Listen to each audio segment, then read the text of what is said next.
Assalamualaikum warahmatullahi wabarakatuh. Halo semuanya, kenalin nama aku Luna Bunga Carolina dari Fakultas Teknologi Industri jurusan Informatika. Asalnya dari Lombok. Terima kasih.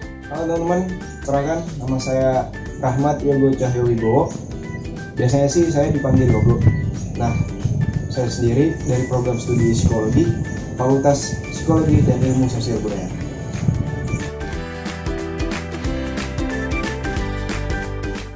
Assalamualaikum warahmatullahi wabarakatuh. Perkenalkan nama saya Titi Nurrahma dari Fakultas Bisnis dan Ekonomi Universitas Islam Indonesia, KKN Daring Angkatan 61, Unit 216, Divisi Pemberdayaan. Assalamualaikum warahmatullahi wabarakatuh. Nama saya Bagus Muhammad dari Fakultas Hukum Universitas Islam Indonesia, KKN Daring Angkatan 61, Unit 216 dari Divisi Pemberdayaan. Assalamualaikum warahmatullahi wabarakatuh. Perkenalkan nama saya Bu Siska Larum dari Fakultas Ilmu Agama Islam Universitas Islam Indonesia, KKN Daring Angkatan 61, Unit 216, Divisi Pemberdayaan.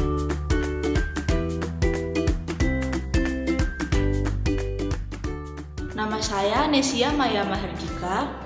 Saya berasal dari jurusan Hubungan Internasional, Fakultas Psikologi dan Ilmu Sosial Budaya, dan asal tempat tinggal saya dari Boyolali. Perkenalkan, nama saya Muhammad Iswakul Munir dari Fakultas Teknologi Industri, jurusan Teknik Mesin. Doa sebelum belajar. Bismillahirrahmanirrahim. Rabbi zidni ilman warzuqni fahma.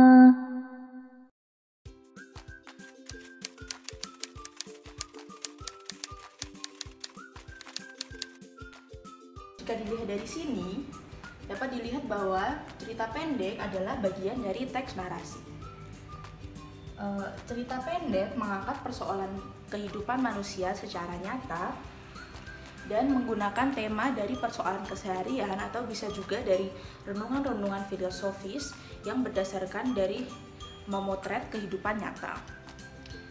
Nah, tetapi meski mengambil tema dari persoalan keseharian, di dalam cerpen, penulis tetap melakukan rekayasa dari tokoh dan latar untuk membuat keindahan cerita dan untuk membuat cerita semakin menarik.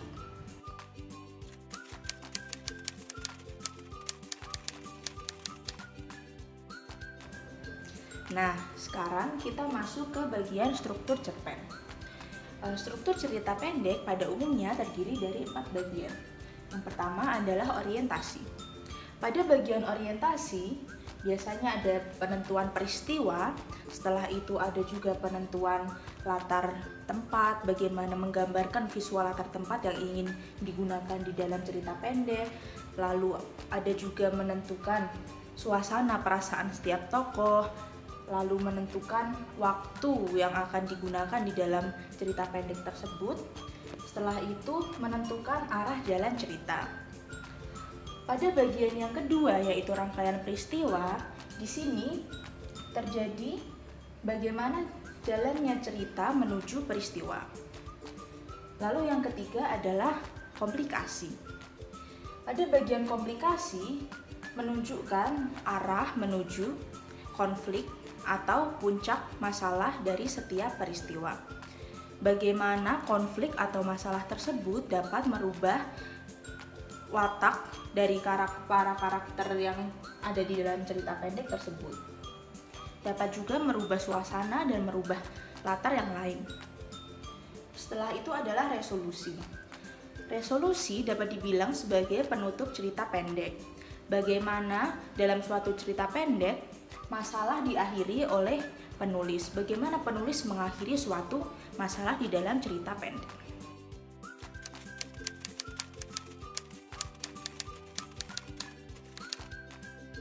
Sekarang waktunya kita masuk ke bagian cara membuat cerita pendek.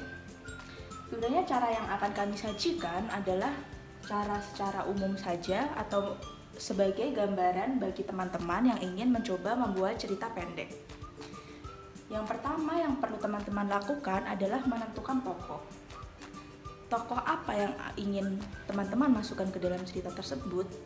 Misalnya teman-teman ingin membuat cerita mengenai sekolah, maka tokohnya ada guru, ada murid, dan lain sebagainya. Setelah tokoh telah ditentukan, dan apa juga yang perlu ditentukan adalah sifat-sifat tokoh. Mana tokoh yang akan menjadi tokoh protagonis, mana yang akan menjadi antagonis, mana yang akan menjadi figuran. Setelah itu, masuk ke bagian yang kedua, yaitu menentukan latar. Untuk menentukan latar, pertama-tama teman-teman harus mengetahui ke arah mana cerita akan berjalan. Seperti yang telah dibahas tadi, misal teman-teman akan membuat cerita mengenai sekolah, maka latar tempatnya tentu saja sekolah, dan mungkin bisa juga rumah guru atau rumah murid, dan lain sebagainya untuk latar tempatnya. Tapi selain latar tempat, ada juga latar suasana yang harus teman-teman tentukan.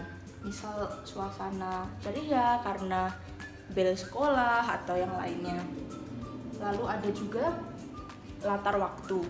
Jadi waktu yang ingin dilakukan di dalam cerita tersebut apa? Jika tentang sekolah, maka dari pagi hari hingga siang hari sampai murid pulang sekolah. Misalnya seperti itu.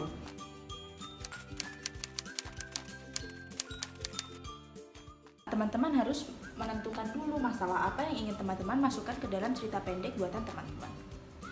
Apakah masalah tersebut ada penyelesaian atau tidak, karena seharusnya ada penyelesaian menurut struktur yang telah dikatakan sebelumnya.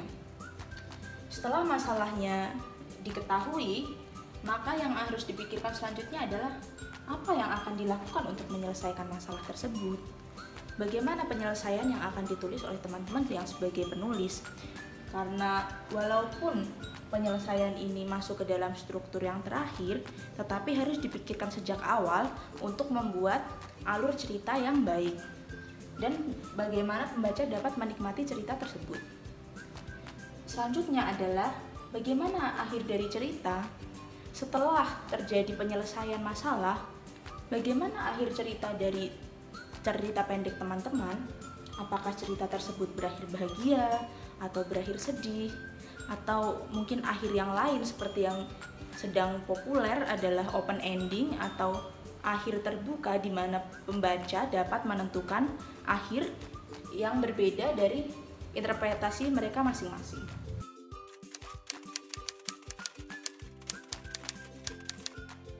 Dan langkah terakhir adalah teman-teman harus menentukan pesan apa yang ingin teman-teman sampaikan dari cerita pendek yang telah dibuat. Karena seperti yang telah disampaikan sebelumnya, tujuan dari cerita pendek, tujuan dari teks naratif adalah untuk bagaimana caranya selain mendapatkan kesenangan untuk para pembaca, tetapi juga dapat mengajarkan sesuatu atau memberikan suatu nasihat bagi para pembaca. Sehingga teks ini tidak hanya menghibur, tetapi juga bermanfaat bagi kehidupan mereka.